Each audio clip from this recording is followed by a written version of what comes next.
الحمد لله رب العالمين والصلاة والسلام على سيد الأنبياء والمرسلين أما بعد فأعوذ بالله من الشيطان الرجيم بسم الله الرحمن الرحيم وأمرت لأعدل بينكم وقال الله تبارك وتعالى يا أيها الذين آمنوا كونوا قوامين بالقسط شهداء لله وقال الله تبارك وتعالى أن أقيموا الدين ولا تتفرقوا فيه صدق الله العظيم اللهم صل على محمد وعلى آل محمد وبارك وسلم رب اشرح لي صدري ويسر لي أمري واحلل عقدة من لساني يفقهوا قولي واجعل لي وزيرا من أهلي آمين یا رب العالمین۔ آپ کے علم ہے کہ تنظیم اسلامی کے زیر اہتمام ہم نے 11 اگست سن 2023 سے ایک 3 ہفتے کی مہم کا آغاز کیا اور 2 جمعے قبل یا 15 دن قبل اسی مقام پر خطاب جمعہ سے اس مہم کا ہم نے آغاز کیا تھا، اور اس کا عنوان ہم نے رکھا ہے بقائے پاکستان نفاذ عدل اسلام، یعنی یہ پاکستان کے جس کا استحکام ہمیں عزیز ہے، اب اس کی بقا کا مسئلہ ہمارے سامنے ہے، اور واحد حل یہ ہے کہ جس نام پر یعنی اسلام کے نام پر ہم نے اس پاکستان کو حاصل کیا تھا، اس وعدے کو پورا کرنے اور اللہ کے عطا کردہ دین اسلام کو غالب کرنے کی جد و جہد، اس پر ہماری پیش رفت بھی ہو اور توجہ بھی ہو۔ پاکستان بھر میں ہم اس تعلق سے اس پیغام کو عام کرنے کی کوشش کر رہے ہیں، اور اسی کے ذیل میں گزشتہ جمعے قرآن اکیڈمی جو ہماری لاہور میں ہے، وہاں کی مسجد میں بھی عدل اور قسط ہی کے موضوع پر کلام کیا گیا تھا، اور بہرحال وہ ریکارڈڈ دستیاب ہو جاتا ہے، باقی ساتھی جو سننا چاہیں وہ سن لیجئے گا۔ تو گزشتہ جمعے میں تو لاہور میں ہم نے کلام کیا کہ عدل اور اس کے ساتھ ساتھ ایک اور اصطلاح قرآن حکیم میں قسط کی استعمال ہوتی ہے۔ عدل کا مفہوم کیا ہے؟ بڑا پیارا اس کا تجزیہ اہل علم نے کیا کئی اعتبارات سے۔ 2 انتہاؤں کے بیچ رہتے ہوئے رویہ اختیار کرنا، اور جس کا جو حق بنتا ہو وہ اس کو دے دیا جانا، یہ عدل ہے۔ گو کہ اس میں اور بھی تفصیل ہے، کبھی کبھی برابری کے معنی میں بھی عدل کا لفظ استعمال ہو جایا کرتا ہے، لیکن عموم کے اعتبار سے عدل انصاف کے مفہوم میں نہیں ہے۔ انصاف تو کہتے ہیں نصف کرنا، آدھا کرنا، لیکن ہمیشہ یہ مطلوب نہیں ہوا کرتا۔ ایک شخص کا ایک بیٹا ہے 20 برس کا اور ایک بیٹا ہے 8 برس کا، کیا دونوں کی پاکٹ منی سیم ہوگی، ایک جیسی ہوگی، برابر ہوگی؟ نہیں۔ وہاں پہ عدل کا تقاضا کیا ہے؟ 20 والے کو 20 کے اعتبار سے خرچہ دینا ہوگا اور 8 سال والے کو 8 سال کے اعتبار سے۔ لیکن تمام اولاد کسی کی اگر ہے، آگے ذکر بھی آئے گا، یکساں حسن سلوک کا معاملہ، یکساں ان کی کیئر کرنے کا معاملہ، یکساں طور پر ان کی جو بھی کفالت کی ذمہ داری پورا کرنے کا معاملہ، بیٹیاں ہوں بیٹے ہوں، تفریق نہ کرنا، یہ برابری ایک ہے، لیکن جس کا جو حق بنتا ہے وہ اس کو دینا، یہ عدل کا تقاضا ہے۔ تو عدل کیا ہے؟ افراط اور تفریط سے بچتے ہوئے معاملہ کرنا، اعتدال کی راہ کو اختیار کرنا، اور جس کا جو حق بنتا اس کو دیا جانا۔ کم و بیش 22 مرتبہ تو عدل کے لفظ کو اللہ تعالیٰ نے استعمال فرمایا، اور پھر قسط کا لفظ بھی قرآن کریم میں اسی مفہوم میں استعمال ہوتا ہے۔ مثلا ابھی میں نے آپ کے سامنے آیت کریمہ سورہ مائدہ میں بھی ہے، سورہ نساء میں بھی الفاظ ہیں، یا ایھا الذین آمنوا کونوا قوامین بالقسط، اے ایمان والو قسط کے قائم کرنے والے بن کر کھڑے ہو جاؤ۔ اللہ تعالیٰ کی اپنی شان ہے، سورہ آل عمران کی آیت نمبر 18 میں قائما بالقسط، اللہ قسط کا قائم کرنے والا ہے۔ تو اہل علم نے لکھا کہ اصل میں عدل اور قسط جو ہے تقریباً ہم معنی سینونیمز کے طور پر استعمال ہوتے ہیں۔ یہ گفتگو پچھلی مرتبہ خطاب جمعہ میں رہی۔ پھر قرآن حکیم کس قدر زور دیتا عدل کے تعلق سے، اللہ کے رسولوں کا مشن یہ بیان ہوا سورہ حدید کی آیت نمبر 25 میں کہ لیقوم الناس بالقسط، انہیں کتابیں دی گئیں، معجزات دیے گئے، شریعت کی میزان و ترازو احکام دیے گئے تاکہ انسانیت عدل پر قائم ہو، قسط پر قائم ہو۔ رسول اللہ علیہ السلام سے کہلوایا گیا سورہ شورى کی آیت نمبر 15 میں وَأُمِرْتُ لِأَعْدِلَ بَيْنَكُمْ، مجھے حکم دیا گیا میں تمہارے درمیان عدل قائم کر دوں۔ تو جا بجا قرآن کریم عدل پر زور دیا گیا۔ اسی طرح اگر یہ کہا جائے کہ قرآن حکیم اور سنت رسول صلی اللہ علیہ وسلم میں جو احکامات عطا کیے گئے، انفرادی زندگی سے متعلقہ معاملات ہوں یا اجتماعی زندگی سے متعلقہ معاملات ہوں، ان تمام گوشوں میں عدل مطلوب ہے، اور اس کی کچھ مثالیں بھی آپ کے سامنے میں رکھوں گا انشاءاللہ۔ پھر احادیث مبارکہ میں اللہ کے رسول مکرم علیہ السلام نے عدل پر زور دیا ہے، کبھی اس انداز سے کہ امام عادل، عدل کرنے والا حکمراں، وہ جو 7 افراد کا ذکر آتا ہے، 7 قسم کے افراد، 7 kinds of people، وہ 7 قسم کے افراد جو اللہ کے مراد اللہ کے عرش کے سائے میں قیامت کے دن ہوں گے۔ بخاری شریف کی حدیث کے مطابق ان میں پہلا وہ لکھا امام عادل، عدل کرنے والا حکمراں۔ اسی طرح حضور نے فرمایا صلی اللہ علیہ وسلم، کچھ لوگ ہوں گے قیامت کے دن کہ جو رحمان کی دائیں طرف نور کے ممبروں پر ہوں گے، رحمان کی دائیں طرف نور کے ممبروں پر ہوں گے۔ یہ کون ہوں گے؟ جو اپنے معاملات میں عدل کرنے والے ہوں، گھریلو معاملات سے لے کر ریاست تک کے امور میں عدل مطلوب ہے۔ تو جو عدل کرنے والے ہیں وہ قیامت کے دن اللہ کے رسول مکرم صلی اللہ علیہ وسلم فرما رہے ہیں وہ رحمان کی دائیں طرف نور کے ممبروں پر ہوں گے۔ اس کے برعکس ظلم کرنے والے وہ اندھیروں میں ہوں گے، انہیں جنت کی طرف راستہ نہیں ملے گا، الصراط پر روشنی ملے گی۔ یہ ظلم، عدل کی ضد کیا ہے؟ ظلم ہے۔ یہ بھی وضاحت کی گئی تھی خطاب جمعہ میں گزشتہ مرتبہ، یعنی لاہور والے خطاب میں، کہ عدل کیا ہے؟ وضع الشیء فی محلہ، کسی شے کو اس کے مقام پر رکھنا۔ ظلم ہے وضع الشیء فی غیر محلہ، کسی شے کو اس کے مقام سے ہٹا دینا۔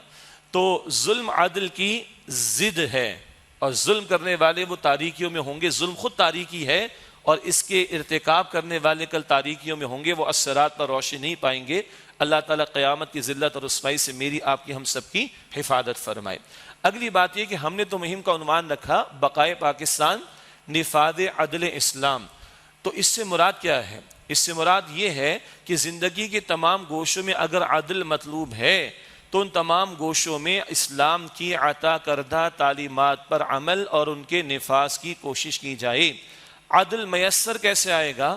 عدل میسر آئے گا العدل ذات اللہ سبحانہ وتعالیٰ کے حکم کے مطابق۔ عدل میسر آئے گا العدل ذات اللہ کے حکم پر عمل کے نتیجے میں، ورنہ دنیا کے بڑے پیچیدہ مسائل ہیں۔ مرد اور عورت کے درمیان عدل کہاں ہے؟ جو لوگ کہتے ہیں بالکل برابر ہیں وہ بے وقوف ہیں، ناہنجار اور نالائق ہیں کہ مرد اور عورت کو بالکل برابر قرار دے دیں۔ اب اس پر کلام کرتے ہوئے بھی شرم آتی، یہ بالکل برابر ہیں کیا؟ مرد کبھی بچے کو جنم دینے کا فنکشن ادا کر سکتا ہے؟ بے وقوفی کی بات ہے، ایسی باتیں کرتے ہیں۔ بہرحال تو مرد اور عورت میں عدل کہاں ہے؟ توازن۔ آجر اور اجیر، امپلائر اور امپلائی میں عدل کہاں ہے؟ توازن کہاں ہے؟ اسی طرح حکمراں اور رعایا میں عدل کہاں ہے؟ اگر ایک طبقے کو دے دیں سارے اختیار تو وہ دوسرے کو کھا جائے گا، مردوں کو نظام دے دیں وہ عورتوں کو نہیں سمجھ سکتے، ان کے سینٹیمنٹس کو ظلم کریں گے، زیادتی کریں گے۔ عورتوں کے ہاتھوں میں نظام دے دیں، بہرحال وہ مردوں کے جذبات کو نہیں سمجھ سکتی، زیادتی ہو جائے گی۔ آجر کو دے دیں، امپلائرز کو سارے اختیار دے دیں، وہ بھیج کھائیں گے لوگوں کو۔ اب بھی ہوتا ہے، فیکٹری میں کانٹریکٹ کرتے ہیں، وہ 8 گھنٹے کا کام لیتے ہیں، 12 14 16 گھنٹے کا تنخواہ دیتے ہیں، 8 گھنٹے کی وہ بھی 3 مہینے لیٹ، وہ تو کھا جائیں گے۔ اور اگر ساری یونین والوں کو سارے اختیارات دے دیں وہ فیکٹریوں کو بھیج کھائیں گے۔ حکمرانوں کو ایبسلیوٹ پاور ہر طرح کی دے دی جائے وہ عوام کو کچل دیں گے، جیسے کہ سارے مل کر کچل دیں عوام کو آج۔ اور اگر عوام کے ہاتھ میں آ جائے تو وہ نہ فلاں فلاں ہاؤسز کو چھوڑیں گے نہ فلاں فلاں عمارتوں کو چھوڑیں گے، سیدھی سی بات ہے۔ کہاں سے آئے گا عدل؟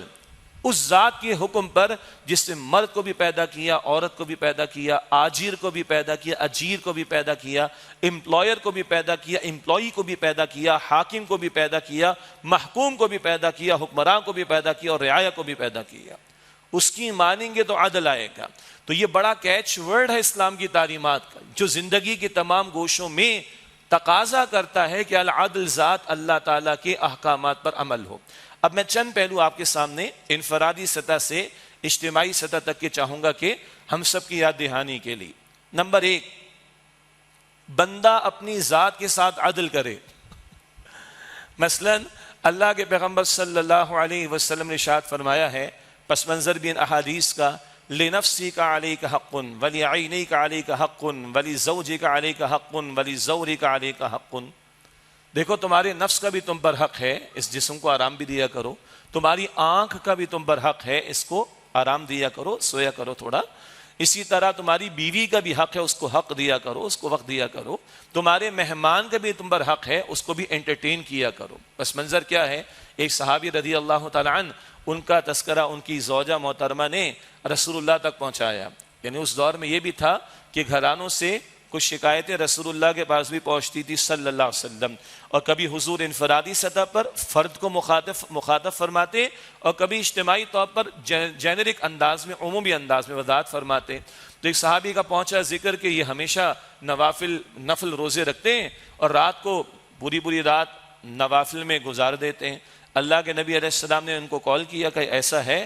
جی یا رسول اللہ ایسا ہے۔ فرمایا کہ لا تفعل، ایسا مت کیا کرو بھائی، نوافل بھی ادا کرو، آرام بھی کرو، اور تمہارے نفس کا بھی تم پر حق ہے، تمہاری بیوی کا بھی تم پر حق ہے، تمہاری آنکھ کا بھی تم پر حق ہے، تمہارے مہمان کا بھی تم پر حق ہے۔ یہ وہ پہلو ہے کہ جہاں افراط اور تفرید کا معاملہ ہو جاتا ہے، ایک طرف یہ انتہا ہے کہ فرض نماز بھی ضائع ہو جائے، اور دوسری طرف کبھی وہ انتہا ہو جاتی ہے کہ نفل روزے اور نفل نمازوں میں بہت آگے، مگر حقوق العباد میں بھی کوتاہی اور اپنے حق میں بھی کوتاہی کا معاملہ کر جاتے ہیں۔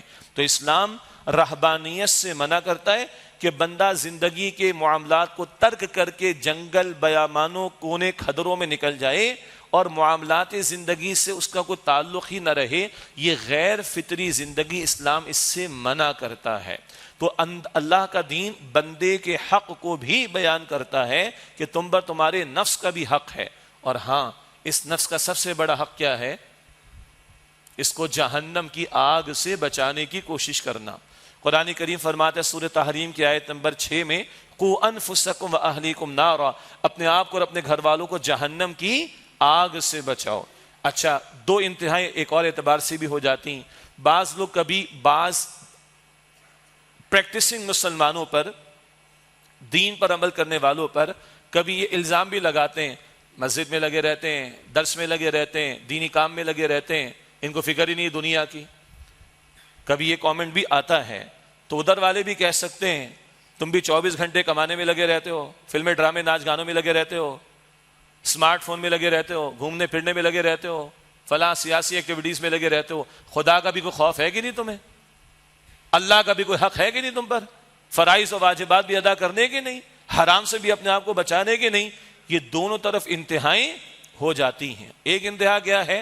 ہاں بھائی حلال کمانا چاہیے، بالکل کمانا چاہیے، اسی طریقے پر گھر والوں کی فکر کرنی چاہیے، بالکل کرنی چاہیے، یہ تو دین کا تقاضا ہے۔ لیکن دین کا تقاضا یہ بھی ہے کہ اپنے آپ کو جہنم کی آگ سے بچاؤ۔ تو جو کما رہے ہو وہ حرام سے تو نہیں کما رہے، تو حرام کی کمائی تو جہنم کے انگارے ہیں، یہ تمہیں جہنم میں لے جائیں گے۔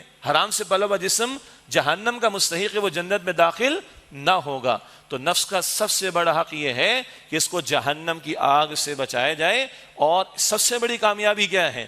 قرآن کریم فرماتا ہے سورہ آل عمران کی آیت نمبر 185 میں، فَمَنْ زُحْزِحَ عَنِ النَّارِ وَأُدْخِلَ الْجَنَّةَ فَقَدْ فَازَ، جو جہنم کی آگ سے بچایا گیا اور جنت میں داخل کیا گیا، یقیناً وہ کامیاب ہوا۔ وَمَا الْحَيَاةُ الدُّنْيَا إِلَّا مَتَاعُ الْغُرُورِ، دنیا کی زندگی دھوکے اور فریب کے سامان کے سوا کچھ بھی نہیں ہے۔ یوں اگر غور کریں گے، باقی اور بھی کچھ مقامات کو ساتھیوں کے ذہن میں آ رہے ہوں گے۔ سورہ فرقان میں ذکر آتا ہے کہ ایمان والوں کا معاملہ کیا ہے؟ نہ تو وہ کنجوسی کرتے ہیں، اور نہ جب خرچ کرنے کی بات آتی تو حد چھٹ ہو کر سارا دے ڈالتے ہیں، درمیان کے رویے کو اختیار کرتے ہیں۔ تو اخراجات میں بھی اعتدال، وَلَا تَجْهَرْ بِصَلَاتِكَ وَلَا تُخَافِتْ بِهَا وَابْتَغِ بَيْنَ ذَلِكَ سَبِيلًا، نماز میں اپنی آواز کو نہ بہت بلند کر لو نہ بہت دھیما رکھو، بلکہ درمیانی آواز اختیار کرو۔ تو عبادات کے رویے ہوں، اخراجات کے معاملات ہوں، شب و روز کے معاملات میں بھی عدل مطلوب ہے۔ یہ اپنی جگہ اتنا بڑا موضوع ہے کہ اس کو کھولتے جائیں تو دین کا خوبصورت پہلو سامنے آئے گا کہ وہ زندگی کے ہر گوشے میں ہم سے عدل کا تقاضا کرتا ہے۔ نمبر 2، جیسے اپنے آپ کے ساتھ عدل کرنا ہے، عجیب جملہ ہے اگلا، اپنے رب کے ساتھ بھی عدل کرنا ہے۔ عدل کیا ہے؟ کسی شے کو اس کے مقام پر رکھنا۔ ظلم کیا ہے؟ کسی شے کو اس کے مقام سے ہٹا دینا۔ سب سے بڑا ظلم کیا ہے؟ سورہ لقمان کی آیت نمبر 13 میں، ان الشرک لظلم عظیم، یقینا شرک سب سے بڑا ظلم ہے۔ بندہ کیا کرتا ہے شرک کرتے ہوئے؟ اللہ کی ذات سب سے بلند ہے، اللہ تعالیٰ کے ساتھ کوئی کمزوری وابستہ کر کے اس کو مخلوق کے برابر کر دے، معاذ اللہ۔ جیسے قدیم دور میں تھا کہ شہزادے شہزادیوں کے ہاتھ گرم کرو تو بادشاہ سلامت خوش ہوں گے، راضی ہو جائیں گے۔ یا ایک تصور ہے کہ چپراسی کی مٹھی گرم کرو گے تو فائل اوپر جائے گی۔ کہ اللہ تعالیٰ کے بارے میں بھی ایسا ہے کہ اللہ براہ راست نہیں سنتا، اللہ کو بھی درمیان میں کسی کی ضرورت ہے اس تک پہنچوانے کے لیے، یہ ظلم ہے کہ اللہ کے ساتھ ایسی کمزوری وابستہ کی جائے جو مخلوق کے ساتھ وابستہ ہے. تو کبھی اللہ کو اس کے بلند مقام سے نیچے لا کر مخلوق کے برابر کرنا ظلم، کبھی مخلوق کو اٹھا کر خالق کے برابر کر دینا، یہ بھی کیا ہے؟ ظلم ہے. تو شرک سب سے بڑا ظلم ہے اور ظلم عدل کی ضد ہے. تو اللہ، نمبر 2 عرض کر رہا ہوں، اللہ کے معاملات میں عدل کرنا، ایک تو ایک اس کو اس کے مقام بلند پر رکھنا. انگریزی میں ایک جملہ میں عرض کیا کرتا ہوں ایک دو الفاظ کے ساتھ، اللہ تعالیٰ کو انڈر اسٹیمیٹ نہیں کرنا چاہیے. اللہ سے مانگنے میں ہم کوتاہی کرتے ہیں، اللہ پر یقین میں ہم کوتاہی کرتے ہیں، اللہ پر توکل میں ہم کوتاہی کرتے ہیں. سرمایہ دار بھی سوچتا ہے کہ جب تک عورت کو نہیں دکھاؤں گا ایڈورٹائزمنٹ میں میری پروڈکٹ نہیں بکے گی. استغفر اللہ. تو توکل کس پر ہے؟ اللہ پر ہے یا عورت پر ہے؟ کہ عورت کو دکھائیں گے تو پروڈکٹ بکے گا. کیا ذلیل کر دیا عورت کو، اس کو نمائش بنا کر پیش کر دیا. ذلت ہے عورت کی، تذلیل ہے اس کی. اور اللہ کی کتاب اور عربی زبان میں تو عورت کے لفظ ہی عورت آیا ہے جسے پوشیدہ رکھا جائے، اور قیمتی چیزوں کو پوشیدہ رکھا جاتا ہے. بہرحال تو اللہ پر توکل کرنے کے بارے میں ڈنڈی مارنا، اللہ پر یقین کرنے کے بارے میں ڈنڈی مارنا، اللہ سے مانگنے میں ڈنڈی مارنا، یہ بھی ظلم کی بات ہے. پھر اللہ تعالیٰ کے بارے میں عدل کا معاملہ کیا ہے؟ جو اس کا حق ہے اس کو دو. اللہ کا حق ہے کہ سب سے بڑھ کر محبت اللہ سے کی جائے، وہ خالق بھی، مالک بھی، رازق بھی. وہ اللہ فرماتا ہے سورہ البقرہ آیت نمبر 165 میں، والذین آمنوا اشد حبا للہ، اور جو لوگ ایمان لائے ان کی شدید ترین سب سے بڑھ کر محبت اللہ کے لیے ہوتی. اللہ کا حق ہے کہ اس کی عبادت کی جائے. معروف بات ہے سورہ ذاریات کی آیت نمبر 56، وما خلقت الجن والانس الا ليعبدون، اور اللہ فرماتے ہیں میں نے تمام جنات اور انسانوں کو صرف اپنی عبادت کے لیے پیدا کیا. اور اللہ تقاضا کرتا ہے تمہاری سب سے بڑھ کر محنتیں اللہ کے لیے ہونی چاہیے. سورہ انعام کی آیت نمبر 162 ہے، ان صلاتی و نسکی و محیای و مماتی للہ رب العالمین، بے شک میری نماز، میری قربانی، میرا جینا، میرا مرنا، سب کچھ اللہ رب العالمین کے لیے جو تمام جہانوں کا رب ہے. کیا ایسا ہے ہمارے معاملات میں؟ اللہ میرا آپ کا مقصود اول ہے، مطلوب اول ہے. آپ کی میری ترجیحات میں، پہلے میں پھر آپ، ہماری ترجیحات میں اللہ سب سے اوپر ہے.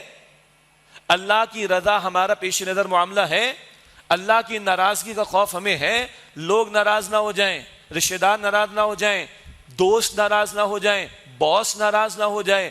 ان ساروں کی ناراضگی کی فکر تو ہے. اللہ کی فکر ہے کہ نہیں؟ فلاں نہ دیکھ لے، کیمرہ نہ دیکھ لے، اللہ دیکھ رہا ہے، اس کا یقین ہے کہ نہیں؟ اتخشونہم فاللہ احق ان تخشوہ ان کنتم مؤمنین. سورہ توبہ میں ہلا دینے والا انداز. تم لوگوں سے ڈرتے ہو، اللہ اس بات کا زیادہ حقدار ہے کہ تم سب سے بڑھ کر اللہ کی خشیت اختیار کرو. اور اللہ کے ساتھ کیا معاملہ ہو. بخاری شریف کی حدیث میں آتا ہے، من احب للہ وابغض للہ واعطى للہ ومنع للہ فقد استکمل الایمان. جس سے محبت کی تو اللہ کی خاطر، کسی سے نفرت کی تو اللہ کے لیے، کسی کو کچھ دیا تو اللہ کی خاطر، کسی سے کچھ روک کر رکھا تو اللہ کی خاطر، یقیناً اس نے اپنے ایمان کی تکمیل کر لی. میں تنہائی میں سوچوں، آپ تنہائی میں سوچیں، میرے اور آپ کے معیارات ہیں آج؟ کیا یہ عدل ہم کر رہے ہیں اللہ تعالیٰ کی ذات کے بارے میں؟ محبت سب سے بڑھ کر اس سے، اطاعت ٹاپ پر اس کی، محنت سب سے بڑھ کر اس کے لیے، فکر اس کے بارے میں سب سے بڑھ کر، راضی کرنے کی کوشش سب سے بڑھ کر اللہ کے بارے میں، ناراضگی کا خوف سب سے بڑھ کر اللہ سبحانہ و تعالیٰ کے بارے میں. اگر یہ ہے تو کوئی ایمان کا دعویٰ ہے ہمارا، اور اگر یہ نہیں ہے تو محض دعووں سے اللہ تعالیٰ کی جنت ملنے والی نہیں. یہ دوسری بات اللہ تعالیٰ کے ذات کے بعد، اللہ تعالیٰ کی ذات کے بارے میں عدل کے معاملات. نمبر 3، گھریلو و خاندانی معاملات میں عدل کا معاملہ. بہت سارے پہلو ہو سکتے ہیں. اللہ تعالیٰ نے اولاد دی ہے تو ایسا نہیں کہ بیٹوں کو ترجیح دی جائے بیٹیوں پر. رسول اللہ نے منع فرمایا صلی اللہ علیہ وسلم، بلکہ رسول اللہ علیہ السلام نے تو یہ فرمایا اگر اجازت ہوتی اولاد میں کسی کو کسی پر ترجیح دینے کی تو میں بیٹیوں کو ترجیح دیتا بیٹوں پر، مگر اجازت نہیں. اگر اجازت ہوتی تو میں بیٹیوں کو بیٹوں پر ترجیح دیتا، مگر نہیں ہے. اگر بیٹے اللہ کی نعمت ہے تو بیٹیاں اللہ تعالیٰ کی رحمت، یہ سب اللہ کا نظام ہے. سورہ شورى آیت نمبر 49 اور 50 میں ذکر آتا ہے اللہ تعالیٰ جس کو چاہے بیٹے دے، جس کو چاہے بیٹیاں دے، جس کو چاہے دونوں دے، جس کو چاہے کچھ نہ دے۔ اللہ علیم و قدیر ہے، اس کو خوب علم ہے کیا کس کو دینا ہے، اور وہ پوری قدرت رکھتا ہے سب کو سب کچھ دینے کی، مگر اپنی مشیت کے مطابق، جس کو چاہے بیٹے، جس کو چاہے بیٹیاں، جس کو چاہے دونوں، جس کو چاہے کچھ نہ دے۔ لیکن ہمیں اجازت نہیں کہ ہم ترجیح دیں اولاد میں کسی کو کسی پر۔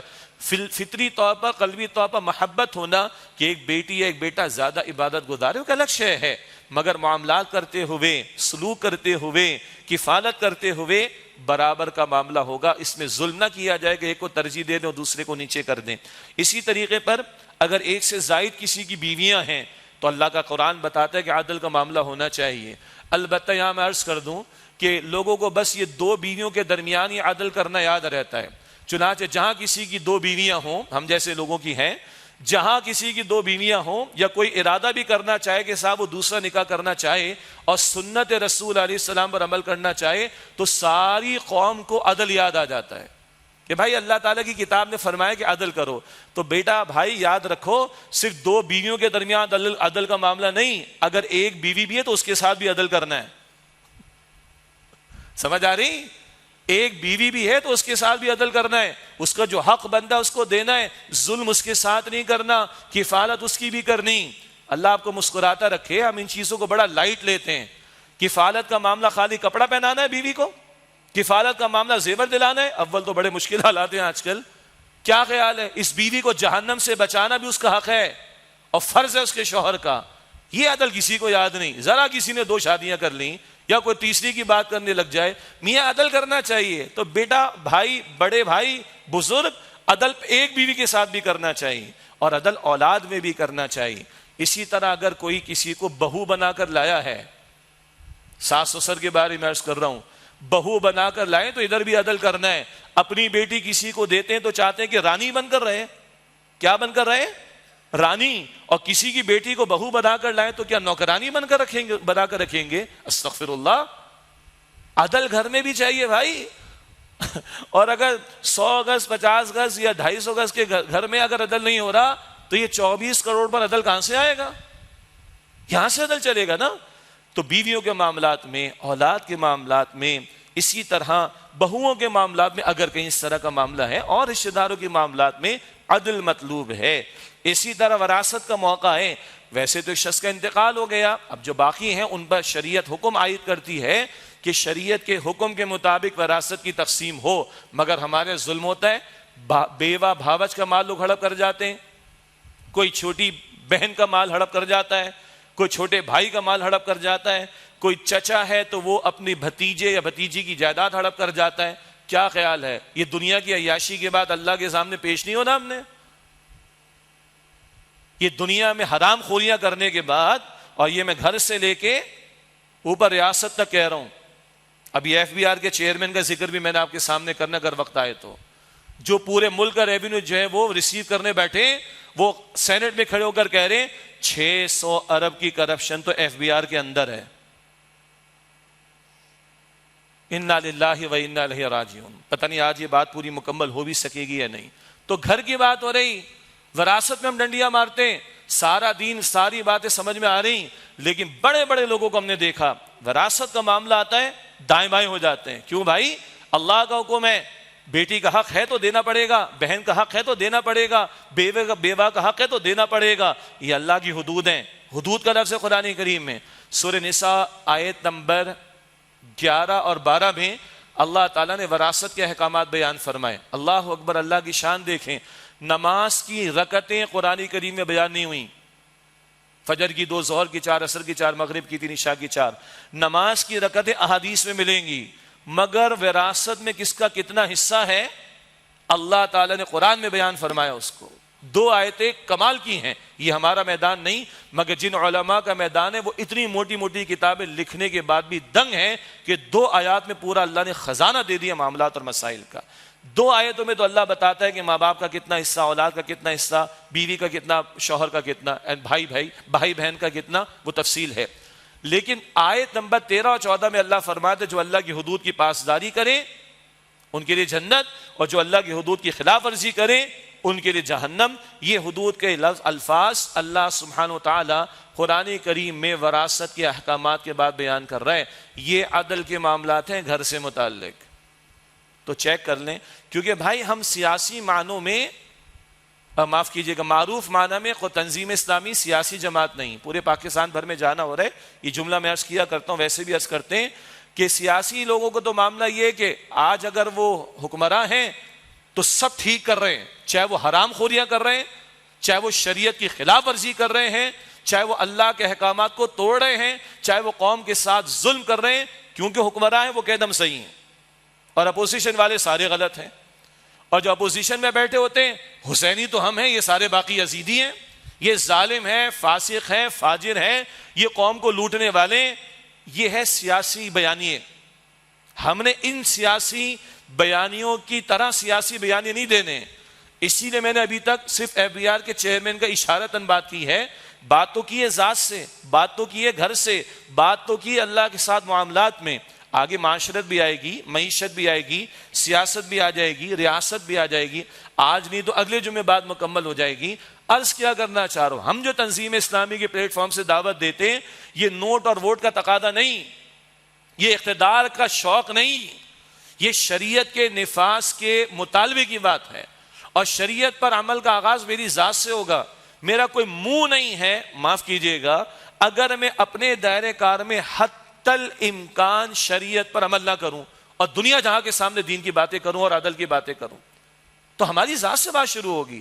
پھر ساتھ ساتھ اپنی غلطی کی اصلاح بھی کرنی. ہم سب کمزور ہیں، خطا کار ہیں، عمل کی طرف پیش رفت ہو، پھر دوسروں کو دعوت دین پیش کرنی اور اقامت دین کی جد و جہد کرنی. تو یہ ساری مہم کا سلسلہ بھی اسی لیے اویئرنیس ہو پورے ملک کے اندر، حکمرانوں تک بات پہنچے جو بھی، ذمہ داران تک بات پہنچے جو بھی، مقتدر طبقات تک بات پہنچے جو بھی ہیں، عوام الناس تک بات پہنچے، ہم تک بات پہنچے، اور ہم اپنے دینی فرائض کو انجام دینے کی کوشش کریں. اس کے ذیل میں کیونکہ ہم نفاذ عدل اسلام کی بات کر رہے ہیں، تو عدل کو کھولے تو صحیح. عدل تو کیش ورڈ ہے ہمارے دین کا، اور دین کے تمام گوشوں کے لیے وہ رہنمائی عطا کرتا ہے. جیسے کہ ابھی ذات اور ابھی گھر، ابھی اپنے گھریلو معاملات، اور اسی طریقے پر خالق کے ساتھ معاملات کی ذیل میں بات آئی.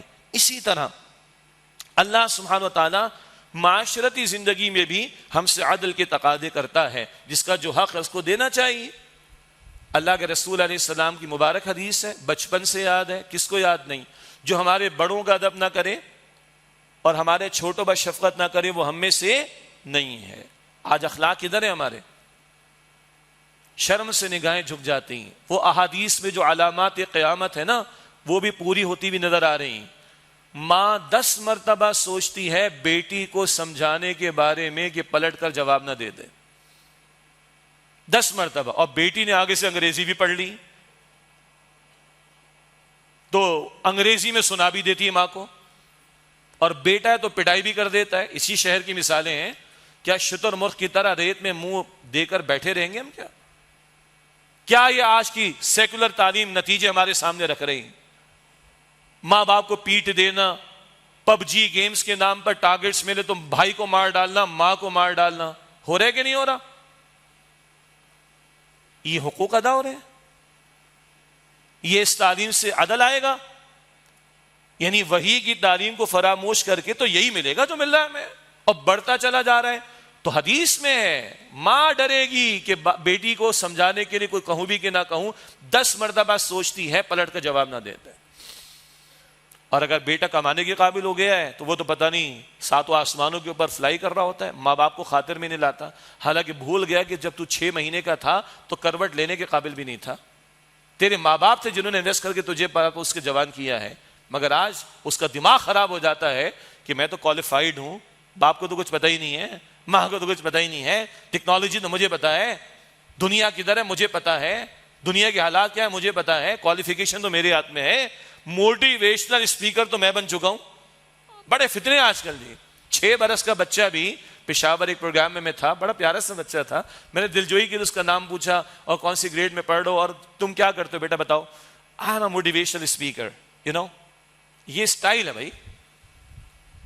تو معاشرت میں آ جائیں جو بڑوں کا ادب نہ کرے، چھوٹوں پر شفقت نہ کرے، رسول اللہ علیہ السلام فرماتے وہ ہم میں سے نہیں. رسول اللہ نے تعصب کی دعوت سے منع کیا ہے. جو تعصب کی دعوت دے، رنگ نسل زبان کو اوپر لائے، وہ ٹھکانہ جہنم میں بنائے۔ انما المؤمنون اخوہ، اللہ کے پیغمبر اس آیت کو ہمیں دے کر گئے، قرآن پورا دے کر گئے۔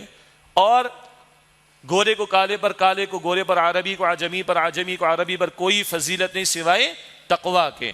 تو تقویٰ ہے تو کسی کی قدر ہے اللہ کی نگاہوں میں۔ سورہ حجرات آیت نمبر 13، ان اکرمکم عند اللہ اتقاکم، بے شک اللہ تعالیٰ کی نگاہوں میں تم میں سب سے بڑھ کر عزت والا وہ ہے جو سب سے بڑھ کر اللہ سبحانہ وتعالیٰ کا تقویٰ اختیار کرے۔ آپ کے میرے معاملات میں چلیے بچوں کے لیے رشتے تلاش کرتے، ہم کیا چیز اوپر رکھتے ہیں؟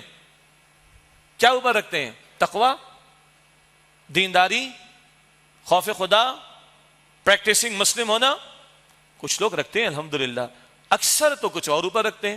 دولت کتنی ہے چاہے حرام خور کیوں نہ ہو، خوبصورتی کتنی ہے چاہے کتنے برے کردار پیچھے موجود کیوں نہ ہو، خاندان اونچا ہے کہ نہیں چاہے ڈاکو ہی کیوں نہ ہو، چلتا ہے بھائی، بڑا خاندان ہے، مال بہت ہے، باقی تو چلتا ہے نا، کس کا گھر بچا ہوا ہے، کس کے اسکینڈل نہیں ہے، چلو چلتا ہے۔ اس کے بعد کیا چلتا ہے؟ بے خلا بھی ہوتا ہے اور طلاق بھی ہوتی ہے۔ کب تک ہم آنکھیں بند کر کے کبوتر کی طرح بیٹھے رہیں گے؟ ہم نے ان چیزوں کو اوپر رکھا، دولت کو، شہرت کو، کرسی کو، پیسے کو، مال کو، خاندان کو۔ تقویٰ، دینداری، خوف خدا یہ تو پیچھے کہیں ہے۔ اچھا اپنے معمولات میں دیکھ لیں، ہم میتھس کے ٹیوشن میں ڈی ایچ اے کراچی بیٹھا ہوں تو ذرا ذہن میں رکھیے گا، میتھس کے ٹیوٹر کو ہم 20,000 روپے دینے کو تیار ہیں نا؟ ہو جاتے ہیں لوگ۔ قرآن پڑھانے والے کو ہم سب کو پتا ہے ویٹیج کس کی اوپر ہے، ترجیح کس کی اوپر ہے، تو یہ ہم عدل کر رہے ہیں؟ ابھی تو بات ہی نہیں آئی حکمرانوں کی، وہ اگلے جمعے لاہور میں بات کر لوں گا انشاءاللہ تعالی۔ تو نیچے یہ ہے تو اوپر والے نیچے والوں میں سے نکل کر آ رہے ہیں بھائی، وہ آسمان سے نہیں ٹپکے، وہ ہمارے کرتوتوں کے نتیجوں میں ہم پر آ کر مسلط ہوئے ہیں، ہمارے کرتوتوں کی وجہ سے۔ معاشرت کو اور کھول لیں تو معاشرے کے اندر یہ اونچ نیچ کی طبقاتی کشمکش یہ تو ہندوازم میں موجود تھی نا۔ یہ شودر ہے تو بڑی کیٹیگری والا، یہ جو ہے برہمن ہے تو بڑی کیٹیگری والا ہے، شودر ہے تو یہ نیچ ہے، گھٹیا ہے۔ آج ہم بھی اسی بنیاد پر لوگوں کو دیکھتے ہیں۔ اور معاف کیجئے گا کئی مرتبہ محمد الرسول اللہ صلی اللہ علیہ وسلم کے گیٹ اپ والے کو بڑی ترچھی نگاہوں سے لوگ دیکھتے ہیں۔ محمد الرسول اللہ کا گیٹ اپ کیا تھا صلی اللہ علیہ وسلم؟ چہرے پر یہ سنت رسول سجی تھی نا صلی اللہ علیہ وسلم۔ سر حضور ڈھانک کر رکھتے تھے صلی اللہ علیہ وسلم، ٹخنے حضور کھلا رکھتے تھے صلی اللہ علیہ وسلم۔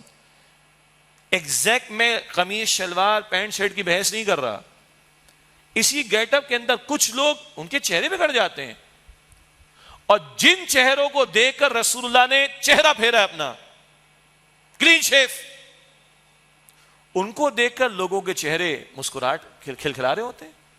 کیا معیار ہے ہمارا؟ یہ ہم عدل کر رہے ہیں امتی ہونے کے ناطے؟ کیا امتی کا معیار یہ ہوگا کہ جو رسول اللہ کی سنت کی خلاف ورزی کرے، ان کی تعلیم کی خلاف ورزی کرے، امتی اس کو ترجیح دے گا؟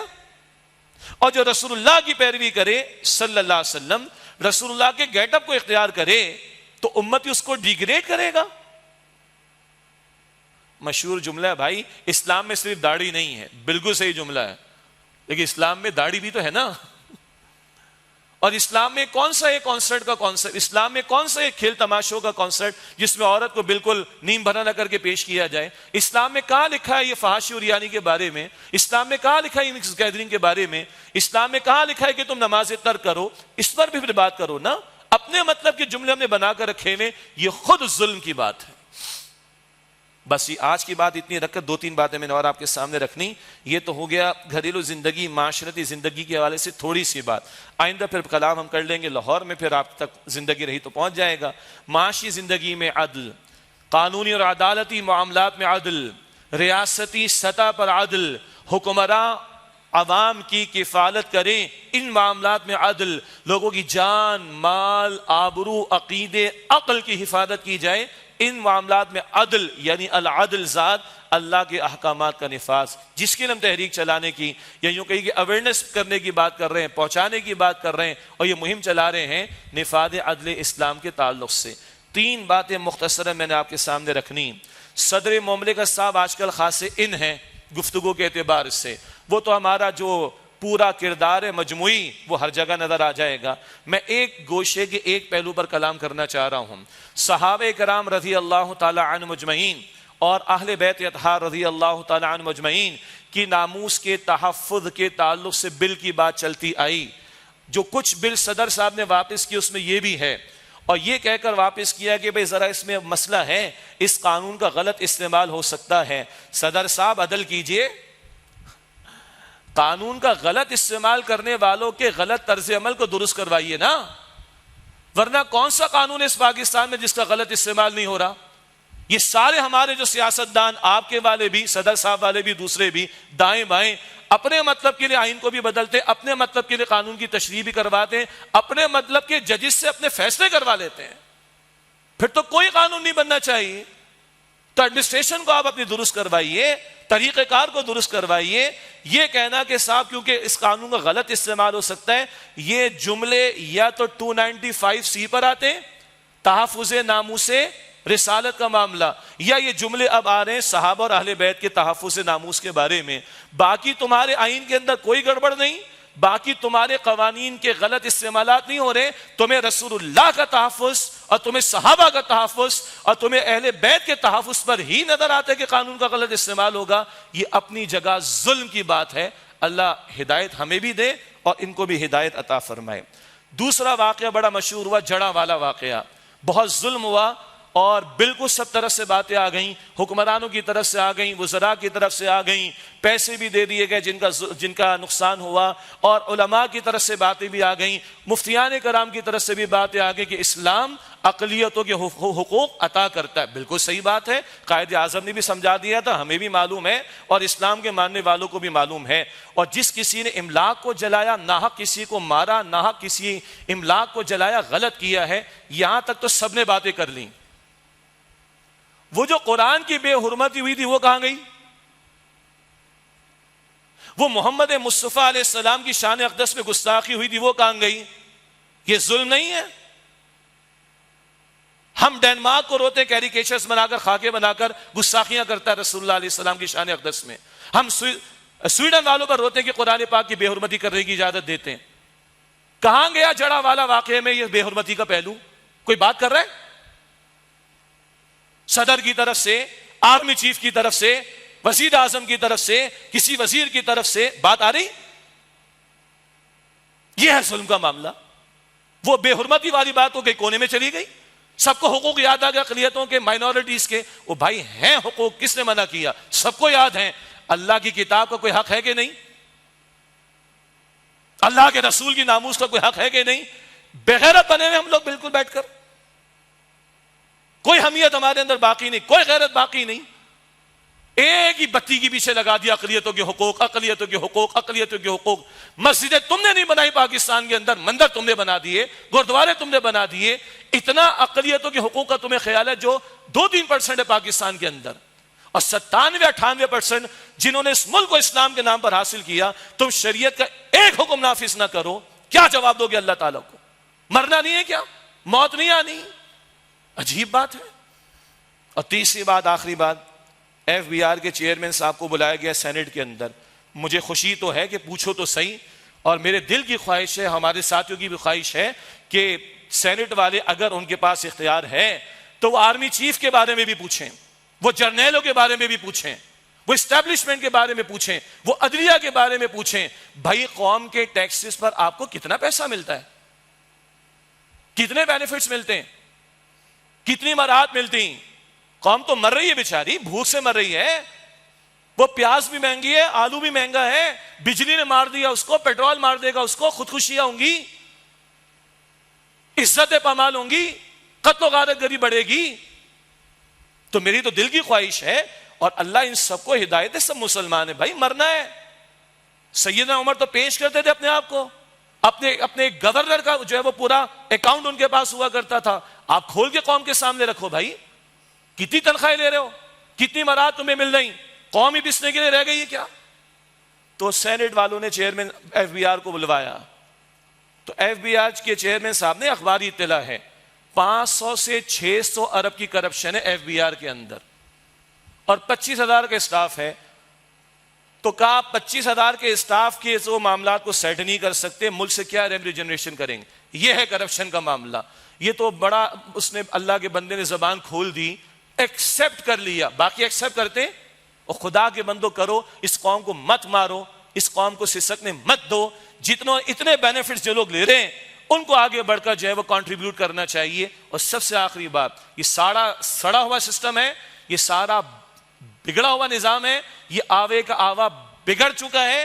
اس پورے نظام کی تطہیر اور اس پورے نظام کو بدلنے کی جد و جہد کرنی، یہی ہماری دعوت تنظیم اسلامی کی نظام خلافت کے قیام کی جد و جہد کی طرف قوم کو جو ہے غالب مائل کریں اور پیشرفت اس طرف ہو کہ سسٹم کو پورے جڑ سے اکھاڑنے کی ضرورت ہے. ورنہ یہ فرسود نظام کیا کچھ ہمارے سامنے رکھ رہے ہیں، یہ ہمارے سامنے باتیں آ چکی ہیں. وآخر دعوانا ان الحمد للہ رب العالمین.